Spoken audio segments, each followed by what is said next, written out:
Selamat datang di channelku tutorial, channel yang semoga bisa membantu permasalahan kalian. Nah, di video kali ini Tutorial akan memberitahu kalian bagaimana cara mengganti bahasa di game Super Sus yang ada di HP atau Android, guys. Nah, kalian bisa lihat di sini tuh bahasanya tuh bahasa Sanskerta mungkin ya.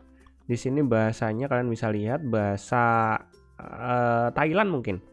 Nah, misalnya kalian tuh HP kalian itu dipinjam teman kalian, terusan bahasanya diubah, atau mungkin kalian ketika mendaftar itu bahasanya nggak sengaja menjadi bahasa luar negeri. Nah, di video kali ini Tutorial akan memberitahu kalian bagaimana caranya. Oke, langsung aja ke cara yang pertama. Cara yang pertama, kalian harus klik tombol subscribe yang ada di bawah yang warnanya merah, guys. Nah, setelah itu kalian buka gamenya di game Super Sus ini. Nah, setelah kalian buka gamenya, kalian langsung aja ke bagian sini, guys. Pojok kanan atas ada gambarnya gear. Kalian tinggal pilih. Setelah itu, kalian lihat di sini tuh Indonesia ya benderanya. Nah, kalian lihat di sebelah kanan sini.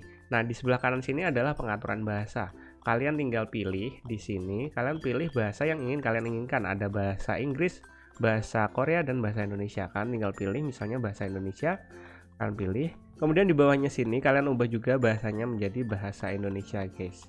Nah, kayak gini, ini suara permainannya itu menjadi bahasa Indonesia. Nah, kayak gitu guys, mudah banget bukan? Cepet banget bukan? Nah, mungkin sampai segini videonya tutorial. Jika kalian ada pertanyaan atau mungkin ingin request tentang video tutorial lainnya, kalian bisa komentar di bagian bawah video ini. See you di next video. Semoga video ini dapat membantu kalian. Bye-bye.